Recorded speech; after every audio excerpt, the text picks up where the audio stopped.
Hi everyone, we're so excited you're here to learn about building an app from scratch. My name's Larissa and I'm part of the customer success team here at Kintone. I'll be walking you through the session today. This is a great training for anyone who's going to be a Kintone App Builder because we'll go through building an app and a few features to set up to prepare it for use. This will give you a good base as you start to build Kintone apps for your team. To review a brief agenda, today you'll be learning about building apps and a few app settings.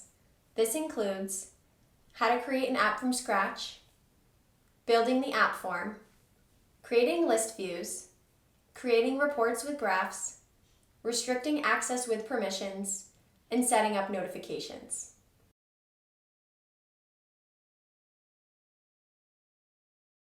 To create an app from scratch, from Portal Home, click plus to the right of the Apps section.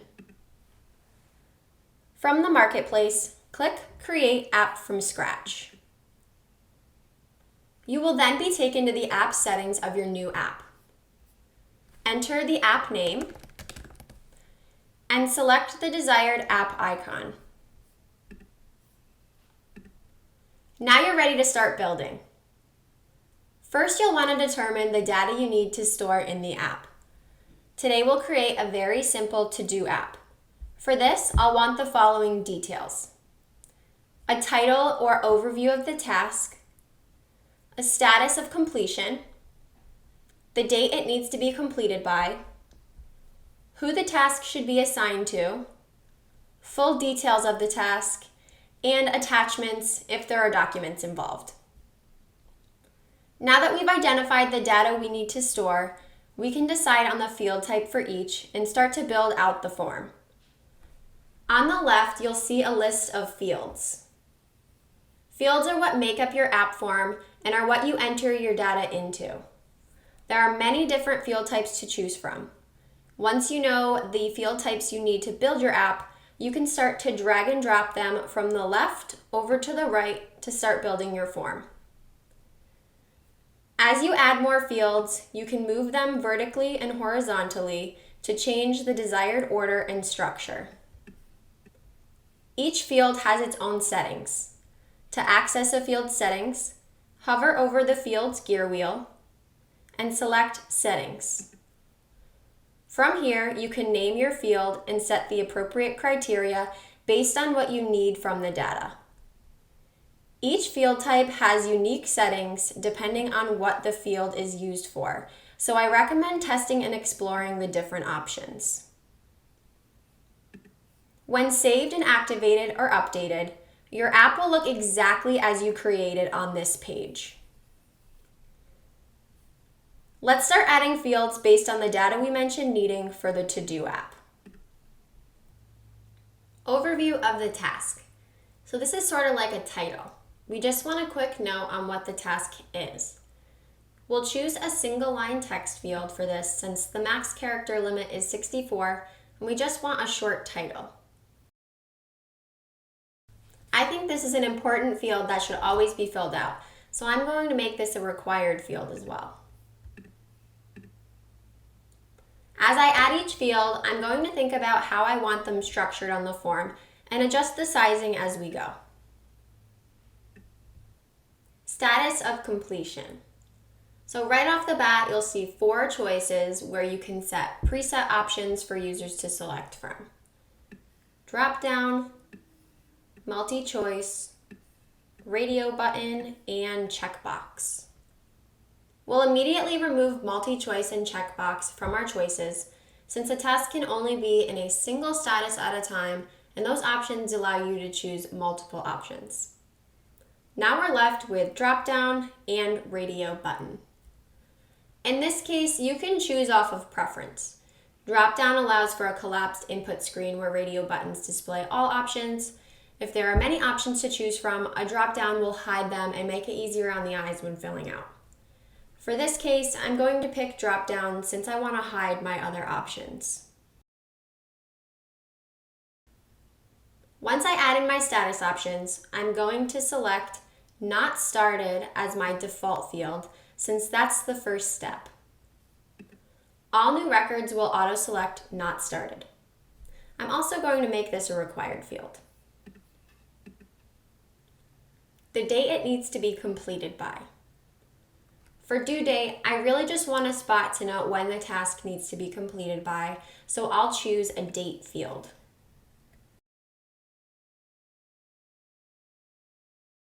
I want the user to choose the correct due date, so I'll uncheck this box that will autofill today's date.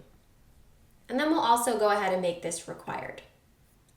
Who the task should be assigned to. For this, we'll want to use a field that allows you to select or populate a Kintone user. This gives us the option to set up a workflow for an assign and approval process if we'd like to down the line. We can choose created by, which will auto-populate the name of the person who created the record for the task. However, created by is a system field that cannot be changed and cannot have multiple users added to it. This is a great option, but thinking about future cases, someone may want to input a task for someone else. For this case, I'm going to choose a user selection field. This field will allow the record creator to add in another Kintone user or multiple assignees. And we'll make this required. Since the users in this case will most commonly be setting themselves tasks, I want to auto-populate the person creating the record into this field so they don't have to enter it themselves. This will save them time when adding in tasks. So from these field settings, to the right of default value, click the person icon. From the Others tab, select Logged In User on the left, and then Logged In User on the right, and click Add. Logged In User will then display for default value. Now, no matter who creates the record, their name will auto-populate in the field. Full details of the task. This will be a space to add in extra details on what is needed for the task, or to even start brainstorming and planning. It will definitely be a text field. We want to make sure to leave plenty of room, so a single line text field won't be enough space since it's capped at 64 characters. We can choose between text area and rich text. Rich text allows the user to format the text by hyperlinking, changing color, size, bold, create bolded and numbered lists, and more. Text area allows for plain text with no special formatting. When deciding which is best, determine the best formatting type for the details. If you want to keep the text simple, choose text area. If you want to allow for more formatting, choose rich text. For this case, I'd like the user to format the details to fit their organizational preferences. So I'm going to go ahead and choose rich text.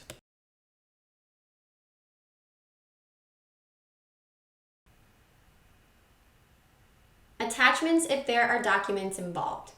This one's very simple. In case someone needs to attach a file as part of the task, I want to be sure there is a space to store it. For this, we'll use an attachment field. With attachments, you can upload multiple files. Our app's looking pretty good, so I'm just going to make a few adjustments to what the form will look like when we go to fill it out. There, I think that looks good. So once we activate our app, it will be ready for use. Next, we'll review some additional features you can set, like views, graphs, permissions, and notifications. Let's start with views. A view is a filtered and sorted list of your Kintone records that allow you to easily start analyzing your data. By default, your app contains a single view called All Records. This contains all the records and fields in one list. Depending on the number of fields and records in your app, this view can quickly be overwhelming and not so useful. Creating views allows you to filter out your records to create a list of usable data. The types of views you can create will vary based on your needs and what you and your team need to see. From the Views tab in App Settings, you'll manage your views. Once views are created, this includes creating, deleting, editing, duplicating, and reordering how they display within the app. To create a new view, click plus, and enter the view name. There are 3 types of views. List view will display a filtered and sorted list of your data based on conditions you set. Calendar view will display records in a calendar layout based on a date field and filter conditions. And custom view. This allows you to create a customized view using HTML. In this training, we'll focus on list views. Drag the fields you'd like displayed in the view from the left over to the right. To change the order of the fields, drag and drop them to the desired order. To delete a field, hover over the options icon in the column heading and click Delete. Now we're ready to determine the records we'd like to be displayed in our view. Under Filter and Sort, apply conditions to display certain records in your view and display them in a certain order.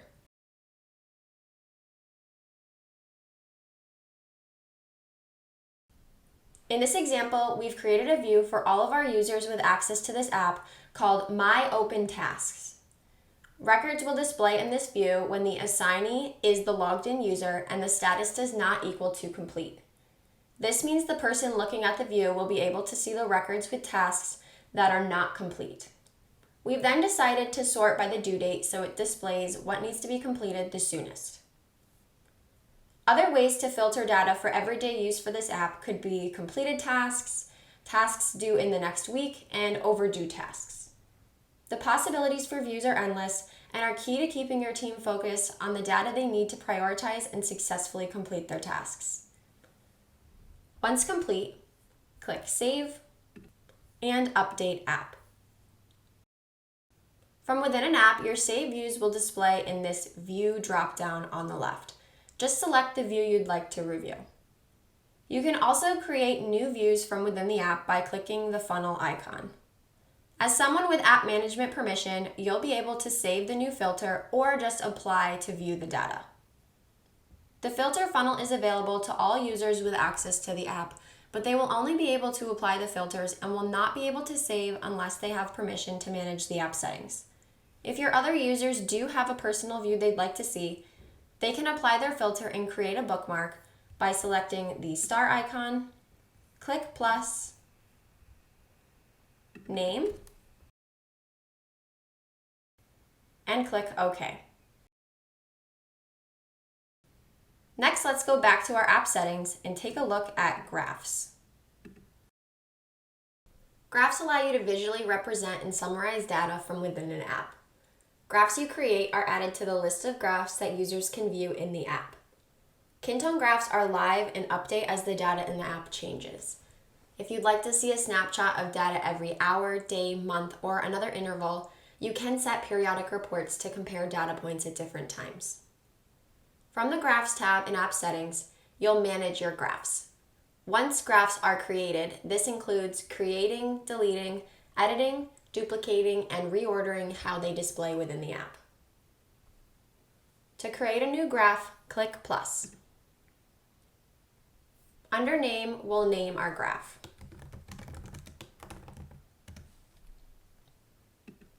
Select the graph type. Some types will have additional options such as clustered or stacked.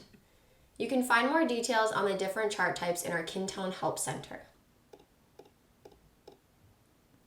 In the Group By field in the Level 1 drop-down list, select a field by which to group records. Use this when you want to categorize and summarize records. By using a date and time field, you can summarize records by month, day, and so on. You can add up to 3 levels for Group By. If you'd like to delete a level, just click X. In the Function field, you can select a function that performs a calculation. Depending on the fields chosen in Group By, this could include count, sum, average, maximum, and minimum. In the Filter section, you can select a field or fields to filter the graph by to define what records are included. In the Sort By field, you can leave this as the default, which is total, or sort by one of the levels in the Group By field. Then just select whether to display the data in ascending or descending order. In this example, you'll be able to review all tasks that are due this week and are not marked as completed for every assignee. This could be useful to a manager to ensure the team is on track to complete their tasks on time. Once complete, we'll click Save and Update App. From within an app, your saved graphs will display in this graph drop-down on the left. Just select the graph you'd like to review. You can also create new graphs from within the app by clicking the column chart icon. As someone with app management permission, you'll be able to save the new graph or just apply to view.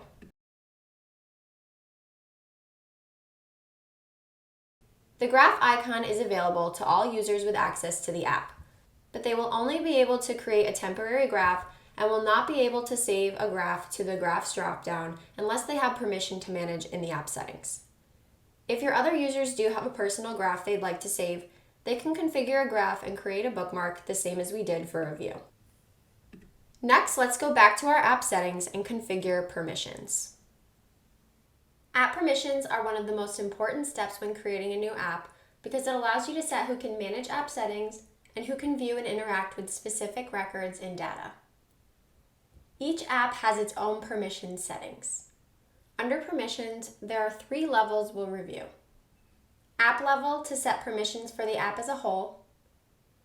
Record level to set permissions on a per record basis based on a set condition. And field level to set view and edit permissions to an individual field. App level permission allows you to set who can view the app, add, edit, or delete records, manage the app, import from file, and export to file. To set app permissions, add the name of a user, group, or department you'd like to set permissions for. To the right, check the boxes you'd like to grant them permission to and uncheck those you don't want them to have access to. So in addition to myself, I'd like to give Marie access to manage these back-end settings. If you want to restrict access completely for certain users so they don't even know the app exists, you'd uncheck all boxes for everyone and give permissions only to specific users, departments, or groups above. For this case, I want everyone to be able to use the app as normal, just with no extra permissions to settings. If you start to add in departments and groups, please note priority goes from top to bottom, so whatever is on the top is what the system goes by. Marie and I are both part of the customer success department. If I add that department above and don't give app management permission, I've just taken our permission away to manage the app because top takes priority, and the customer success department is displaying above my settings and Marie's settings. You'll just need to move the department below the names for all users in that department. I highly recommend making sure no one has access to delete records, even those who manage the app. Once a record is deleted, you can't get it back. If you need to delete a record, you can give yourself delete permission and then remove it once completed. Accidents happen, so this will ensure you don't lose any data. Once set, you'll click Save.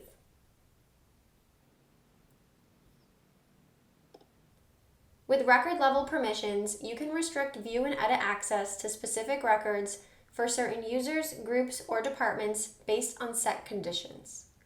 This includes, but is not limited to, allowing only the user who created a record to view and edit the record, preventing users from editing a record once the status is marked as complete, and hiding a record marked as confidential from certain users. To set record level permissions, click Add and fill out the conditions. In this case, we want to set permissions to records when the status is any of complete. Set the user, group, or department you'd like to set permissions for. You can also set specific permissions for user, group, or department selection fields you have on your form from this dropdown. Now we'll set the necessary permissions. For this example, we want to set permissions for all users to only have view access once the record status is complete. For this, we'll uncheck Edit and Delete from everyone.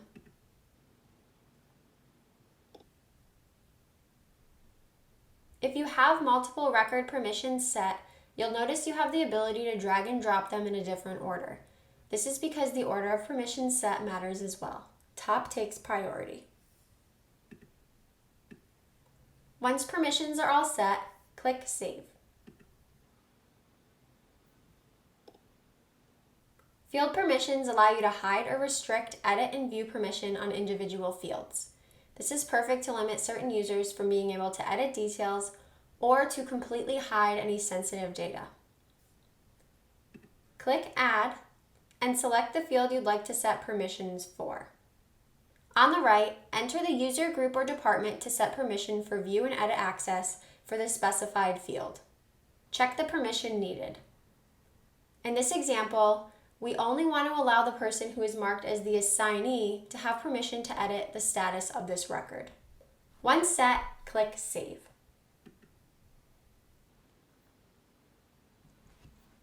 In each section, order matters when setting proper permissions. If you're having trouble achieving the desired result, take a second look at the order of your permissions. If you're still stuck, don't hesitate to reach out to the support team at kintone.com/support and we'd be happy to help.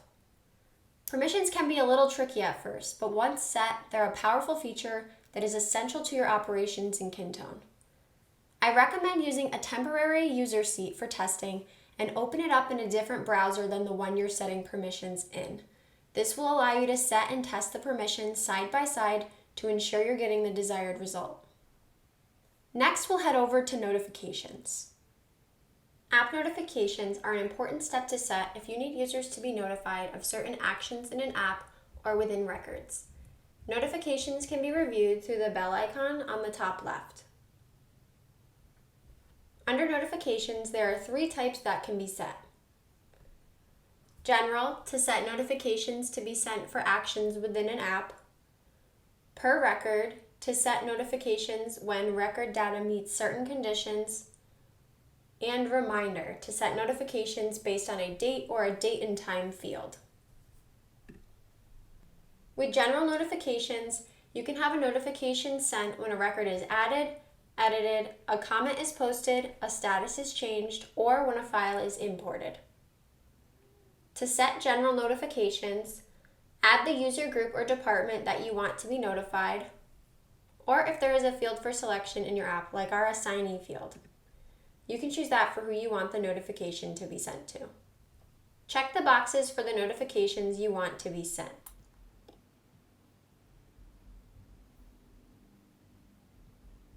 If you check the box Send New Comment Notifications to all commenters, then when a new comment is posted, all of the people who have previously commented on that record will be notified, even if they weren't specifically mentioned in the latest comment. In this example, the user marked an assignee will get a general notification when a record is added or a record is edited by another user. Once set, click Save. Per record notifications will send a notification when record data meets certain conditions. To set per record notifications, click Add and choose the field you'd like to specify as the trigger. Then set what it's equal to in order to send the notification. Click plus to add more requirements, and X to delete. Type out a summary. This is what will be displayed in the notification. It's helpful to make this a specific action step or alert. To the right, you will choose who the notification will be sent to. You can add a user group or department, or select a user selection field you have in the app. In this example, a notification will go out to the person who created the record when the status is marked as complete. This will let them know that the task they requested has been completed. Notifications will not be sent to the user who performed the action. So if the person who entered the record is the same person as who completed this action, they will not get the notification. Once set, click Save. With reminder notifications, notifications will be sent based on a date or date and time field. To set reminder notifications, click click Add and choose the field you'd like to set the reminder based on. Next, set the requirements in order for the notification to be sent. It will read, I want a notification sent at this time, this many days, before or after the date field specified.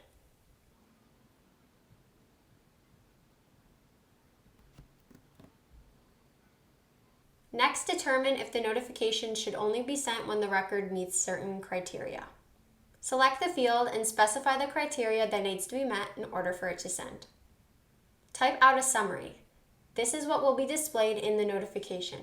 It's helpful to make this a specific action step or alert. To the right, you will choose who the notification will be sent to. You can enter a user, group, or department, or choose a selection field from the drop-down that you have in the app. In this example, a notification will be sent to the user marked in Assignee at 9 a.m. 7 days before the due date for records where the status is not complete. This is the perfect reminder that I have a due date coming up and lets me know I need to have it done within the next week. Once set, click Save. Now that we've set the necessary permission and notification settings, we'll click Update App to push the changes. We did it! We've built out an app and set some basic features so the team can start using it. As you can see, we don't have any records, so let's fill out a record to assign a task to ourselves. If we go back out and view our Open Tasks view, you'll see the task now displays there. Let's see what it looks like when we have more tasks and some assigned to other Kintone users that aren't myself. I prepared a file for today to import a larger list of tasks at once so you can see what that looks like. So we'll click the ellipses and select Import from File.